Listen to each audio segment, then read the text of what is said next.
Napoleon Bonaparte.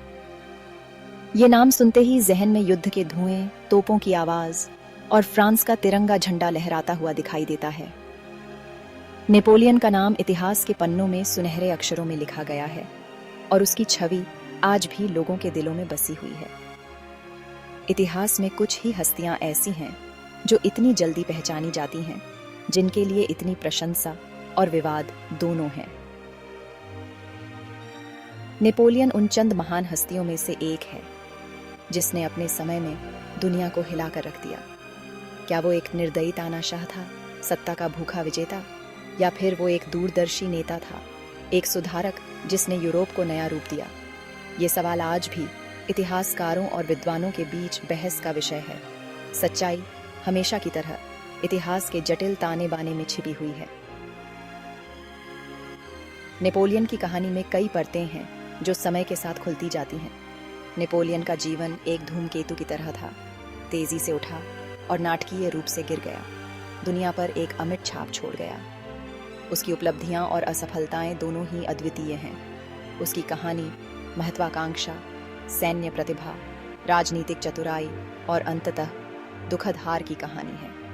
Napoleon की रणनीतियां और युद्ध कौशल आज भी अध्ययन का विषय हैं। नेपोलियन को समझने के लिए हमें उस अशांत युग में वापस जाना होगा जहां क्रांति और युद्ध ने यूरोप के नक्शे को बदल डाला था। उस समय की घटनाओं ने नेपोलियन को एक महानायक और खलनायक दोनों बना दिया। नेपोलियन की कहानी पेरिस के भव्य महलों से कोसों दूर शुरू होती है। यह कहानी एक ऐसे व्यक्ति की है जिसने अपने जीवन की शुरुआत एक छोटे से द्वीप से की और इतिहास के पन्नों में अमर हो गया। उनका जन्म 1769 में कोर्सिका द्वीप पर हुआ था, जिसे हाल ही में फ्रांस ने जीता था। यह द्वीप उनके जीवन की शुरुआत का गवाह बना। उनका परिवार हालांकि छोटे को नोबिलिटी का था, लेकिन अमीर नहीं था। वे एक साधारण जीवन जीते थे, लेकिन नेपोलियन के सपने बहुत बड़े थे। युवा नेपोलियन का बचपन कोर्सिकन राष्ट्रवाद और खुद को साबित करने की तीव्र महत्वाकांक्षा की भावना से चिह्नित था। वह हमेशा से कुछ बड़ा करना चाहते थे। उन्होंने ब्रियन में सैन्य अकादमी में उत्कृष्ट प्रदर्शन करते हुए सेना में अपना बुलावा पाया। उनकी मेहनत और लगन ने उन्हें एक बेहतरीन सैनिक बना दिया। 1789 में फ्रांसीसी क्रांति ने उन्हें एक अवसर प्रदान किया। यह क्रांति नेपोलियन के लिए एक महत्वपूर्ण मोड़ साबित हुई। फ्रांस आंतरिक और बाहरी दोनों दुश्मनों से घिरा हुआ था। उसे प्रतिभाशाली सैन्य नेताओं की आवश्यकता थी। नेपोलियन ने इस चुनौती को एक अवसर के रूप में देखा। नेपोलियन अपने तेज दिमाग और अटूट दृढ़ संकल्प के साथ चुनौती का सामना करने के लिए तैयार था। वह अपने देश के लिए कुछ बड़ा करना चाहते थे और इसके लिए उन्होंने कोई कसर नहीं छोड़ी। इटली में नेपोलियन के शुरुआती सैन्य अभियानों ने उनकी रणनीतिक प्रतिभा का प्रदर्शन किया। इन अभियानों ने न केवल उनकी सैन्य कुशलता को उजागर किया, बल्कि उन्हें एक उभरते हुए नेता के रूप में भी स्थापित किया। वह युद्ध के मैदान में केवल एक साहसी नेता नहीं था, बल्कि एक ऐसा व्यक्ति था जो अपने सैनिकों को प्रेरित कर सकता था और उन्हें जीत की ओर ले जा सकता था। बल्कि एक मास्टर रणनीतिकार था जो अपने विरोधियों को मात दे सकता था। उसकी योजनाएं और रणनीतियां इतनी प्रभावी थीं कि वे अक्सर दुश्मनों को चकित कर देती थीं। उनकी जीत ने उन्हें प्रसिद्धि दिलाई और उनके नाम को पूरे यूरोप में गूंजा दिया। और इससे भी महत्वपूर्ण बात यह है कि उनके सैनिकों की वफादारी। उनके सैनिक उनके प्रति अत्यधिक निष्ठावान थे और उनके नेतृत्व में लड़ने के लिए हमेशा तैयार रहते थे। फ्रांस, जो अभी भी क्रांति से जूझ रहा था, ने नेपोलियन में स्थिरता और ताकत का एक व्यक्ति देखा। नेपोलियन ने फ्रांस को एक नई दिशा दी और उसे एक मजबूत राष्ट्र के रूप में पुनः स्थापित किया। 1799 में उसने तख्ता पलट में सत्ता पर कब्जा कर लिया और इस प्रकार फ्रांस के राजनीतिक परिदृश्य को हमेशा के लिए बदल दिया। पहला कौंसल और प्रभावी रूप से फ्रांस का शासक बन गया। इस नई भूमिका में उसने कई सुधार किए और फ्रांस को एक नई दिशा में ले गया। फ्रांसीसी क्रांति ने राजशाही को नष्ट करने की कोशिश की थी, लेकिन इस प्रक्रिया में उसने एक नए प्रकार के नेतृत्व का मार्ग प्रशस्त किया। लेकिन भाग्य के एक मोड़ में इसने एक नए तरह के सम्राट का मार्ग प्रशस्त किया था। नेपोलियन ने खुद को सम्राट घोषित किया और एक नए युग की शुरुआत की। 19वीं सदी का शुरुआती दौर नेपोलियन का दौर था। उसने यूरोप के विशाल इलाकों को जीतते हुए शानदार सैन्य अभियानों की एक श्रृंखला में फ्रांस का नेतृत्व किया। मिस्र के पिरामिडों से लेकर ऑस्टरलिट्ज के मैदानों तक नेपोलियन का नाम जीत का पर्याय बन गया। उसकी सैन्य प्रतिभा अनडिनाएबल थी। उसने अपने दुश्मनों को पछाड़ने के लिए तेजी से आंदोलन और केंद्रित हमलों जैसी नवीन रणनीति का इस्तेमाल किया। लेकिन नेपोलियन की सफलता केवल सैन्य ताकत के कारण नहीं थी।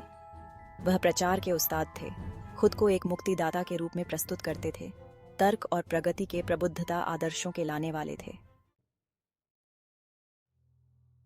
Section 5 the bear that broke the eagle. हालांकि नेपोलियन की महत्वाकांक्षा अंततः उनके पतन का कारण बनेगी। 1812 में उन्होंने अपने अब तक के सबसे महत्वाकांक्षी अभियान की शुरुआत की, रूस पर आक्रमण।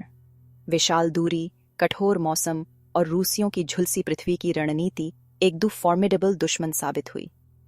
अभियान एक आपदा थी। ग्रांडे आर्मी, जो कभी अजेय थी, भूख, बीमारी और लगातार रूसी हमलों से नष्ट हो गई थी।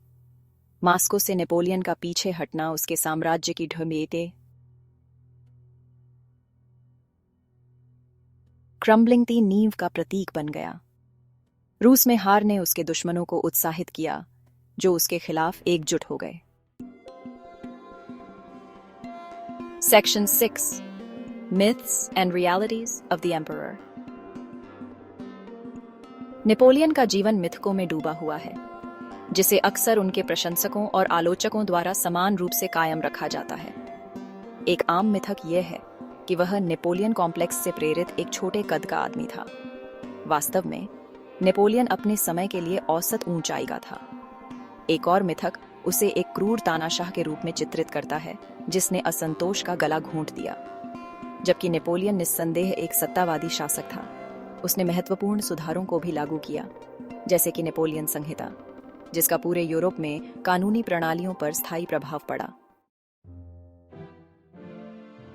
Section 7 A glimpse behind the imperial mask। सम्राट की छवि के पीछे नेपोलियन अपने स्वयं के जुनून और असुरक्षाओं वाला एक जटिल व्यक्ति था। वह एक सेशबल पाठक था, इतिहास की किताबों और दार्शनिक ग्रंथों को पढ़ता था। उन्हें विज्ञान और गणित में भी गहरी रुचि थी। नेपोलियन का निजी जीवन महान प्रेम और राजनीतिक गणना दोनों से चिह्नित था। जोसेफिन से उनकी शादी, हालांकि प्यार से पैदा हुई थी, बाद में राजनीतिक कारणों से भंग कर दी गई थी। वह निर्वासन में भी अपने बेटे नेपोलियन द्वितीय के प्रति समर्पित रहे। Section 8 A Code for a Continent, An Enduring Legacy। Napoleon की सबसे स्थायी लास्टिंग विरासतों में से एक नेपोलियन संहिता है, जो एक व्यापक कानूनी प्रणाली है जिसे उन्होंने अपने पूरे साम्राज्य में लागू किया। संहिता ने कानून के समक्ष समानता, सामंती विशेषाधिकारों का उन्मूलन और धार्मिक सहिष्णुता के सिद्धांतों को स्थापित किया। जबकि संहिता में अपनी खामियां थीं, इसने अधिक आधुनिक और न्यायसंगत कानूनी ढांचे की दिशा में एक महत्वपूर्ण कदम का प्रतिनिधित्व किया। इसका प्रभाव फ्रांस से बहुत आगे तक फैला, अन्य यूरोपीय देशों और यहाँ तक कि बाहर भी कानूनी सुधारों के लिए एक मॉडल के रूप में कार्य किया। Section 9 Exile, Death and the Birth of a Legend। Napoleon की अंतिम हार 1815 में वाटरलू की लड़ाई में हुई, जिससे उसका शासन हमेशा के लिए समाप्त हो गया। उन्हें दक्षिण अटलांटिक में सेंट हेलेना के सुदूर द्वीप पर निर्वासित कर दिया गया था। यह वहां था, युद्ध के मैदानों और महलों से दूर, कि नेपोलियन ने 1821 में अपनी अंतिम सांस ली। मौत का कारण विवादित था। कुछ ने इसके लिए पेट के कैंसर को जिम्मेदार ठहराया, जबकि अन्य को आर्सेनिक विषाक्तता का संदेह था। उनके अंतिम वर्ष, हालांकि कारावास में बिताए गए, केवल उनकी महान स्थिति को मजबूत करने के लिए काम किया। Section 10 Napoleon's enduring shadow. Napoleon Bonaparte का जीवन भले ही हार में समाप्त हो गया हो, लेकिन इतिहास पर उनका प्रभाव गहरा बना हुआ है। वह एक सैन्य प्रतिभा, एक चतुर राजनीतिज्ञ और एक जटिल व्यक्ति थे जो आज भी लोगों को आकर्षित और बहस के लिए प्रेरित करते हैं। उनकी विजयों ने यूरोप के नक्शे को फिर से तैयार किया। उनके कानूनी सुधारों ने एक स्थायी विरासत छोड़ी और उनकी कहानी पीढ़ियों की कल्पना को पकड़ना जारी रखती है। नेपोलियन का जीवन हमें महत्वाकांक्षा की शक्ति, गौरव के आकर्षण और इतिहास के पाठ्यक्रम पर एक व्यक्ति के स्थायी प्रभाव की याद दिलाता है।